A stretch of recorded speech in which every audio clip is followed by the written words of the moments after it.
Fala pessoal, boa tarde, forte abraço em todos, certo? Espero que estejam bem. Vamos ver agora o nosso segundo assunto para a nossa avaliação de N3, dois verbos modais, o may e o might, tá bom? Certo?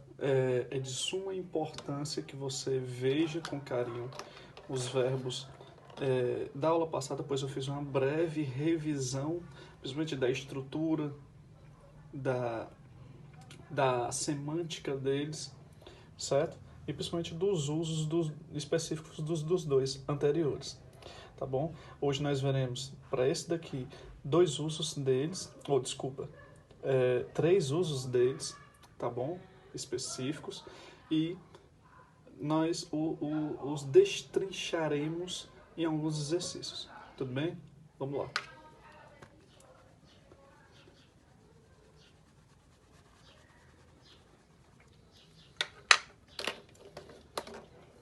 De forma genérica, pessoal, tal qual o can e o could, o might você utilizará para situações que são presentes e o may, desculpa, e o might você utilizará para situações que estão no passado, certo?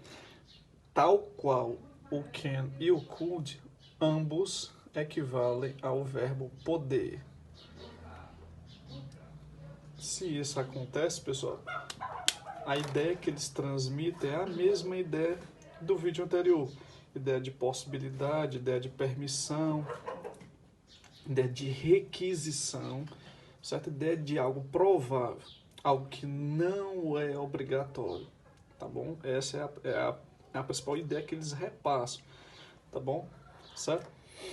No que diz respeito aos usos do may e do might, nós temos três usos. O primeiro deles, e aí eu considero um dos mais importantes, tá? É no que diz respeito ao confronto entre may e can e, consequentemente, might e could, certo? Isso no caso do passado, certo? Aqui, quanto ao grau de formalidade. Pessoal, se eu quero demonstrar que uma situação ela é formal, que eu tenho que utilizar a linguagem culta, que eu tenho que me adequar às normas gramaticais, certo? Eu vou utilizar may. Então, may para situações formais e o can você utilizará quando de uma conversa com seu colega, por exemplo. Uma situação informal, uma situação que você usa gíria, jargão, etc. Ou seja, a linguagem coloquial, tá bom? Então, de novo, para uma situação que seja formal, may, para uma situação que seja informal, o can, certo? E uma frase, por exemplo, para ser traduzida, praticamente eles não têm diferença, certo? Vai ter diferença quando do contexto. Por exemplo, mesmo exemplo do vídeo anterior. Então, por exemplo, se você quiser conversar com o presidente, então, may I speak with the president?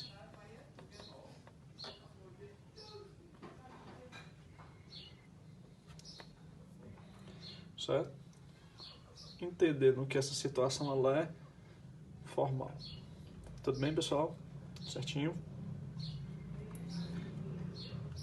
O uso número 2, por exemplo, ele é um uso também deveras importante. Sabe? É quanto ao grau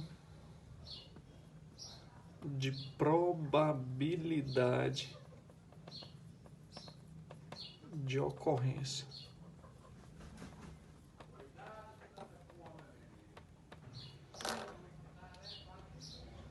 Como assim, professor? Pessoal, é a possibilidade de alguma coisa acontecer, certo? Se essa possibilidade ela é alta, você utilizará may. Se essa possibilidade de acontecer ela é baixa, você utilizará might, certo? Então, alta probabilidade, may, baixa probabilidade, might, certo? Vou representar por setinhas. Vejamos isso em um exemplo.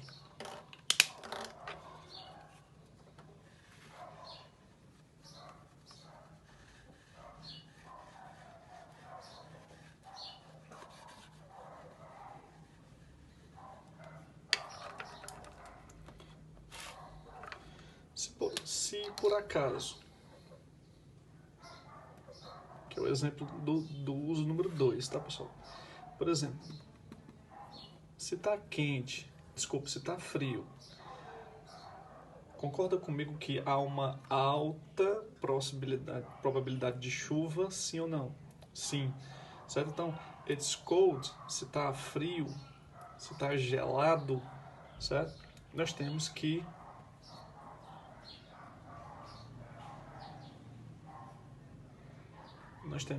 é muito provável que vá chover, certo? It may rain, tá bom? Agora se tá quente, tá ensolarado,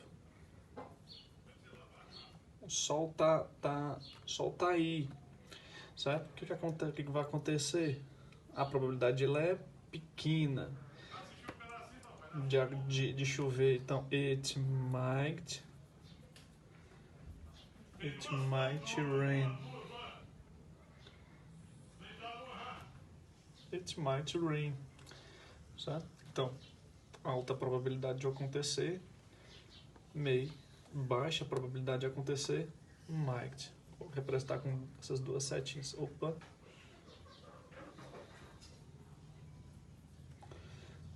Tudo bem, pessoal? Esse foi o terceiro uso. Esse foi o segundo uso. O terceiro uso, ele é raríssimo e ele só aparece em discursos indiretos. Discursos indiretos, certo? O discurso indireto, pessoal, é aquele que ele não tem pontuação, certo? Ele não tem travessão, ele não tem aspas, ele não tem dois pontos, ele não tem essas coisas. É aquela situação de dizer que, por exemplo, se eu faço uma pergunta, quem saiu agora? Essa é a forma direta do discurso. Se eu quero dizer essa pergunta de uma forma indireta, eu posso dizer assim: Fernando perguntou quem tinha saído agora. Ela não tem sinal de pontuação, porque é uma pergunta indireta, mas o principal, eu não estou usando travessão, não estou usando aspas, não estou usando dois pontos. Ele é um discurso que ele é indireto, tá bom? Então, em discursos indiretos, você utilizará might. Vejamos um exemplo aqui, ó. I asked him if he might study. If he might study, ou seja, eu perguntei a ele se ele poderia estudar. Tá bom? Então, esses são os três usos do may e do might. Tudo bem, pessoal? Ok? Vamos fazer alguns exercícios para que nós consolidemos isso.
corrigir aqui esses dois exemplos, tá? Imagine que Fernando seja um amigo de alguém, certo? E ele pede para sair da casa dele, certo? Então, falei para vocês que isso é uma situação informal. Em ser uma situação informal, nós utilizaremos can. Caso fosse uma situação formal, nós utilizaremos may. Porém, tratando-se de um relacionamento próximo, uma amizade, algo afim, com afinidade, é uma situação informal. Então, nós utilizaremos can. Aqui, pessoal, neste exemplo, nós temos aqui a situação que nós vivemos hoje. If we stay at home, we, espacinho, take the virus, certo? Então, se nós ficarmos em casa, certo? Nós não poderemos pegar o vírus, certo? Essa situação que ela é o que? Altamente provável, certo? Porque se a gente fica em casa, provavelmente a gente não vai pegar o vírus, tá bom? Então, para altas probabilidades, nós utilizamos may. E aqui o not para trazer a entonação de negativo. Tudo bem, pessoal? Certo? Estudem, revisem e forte abraço. Até mais. Se cuidem.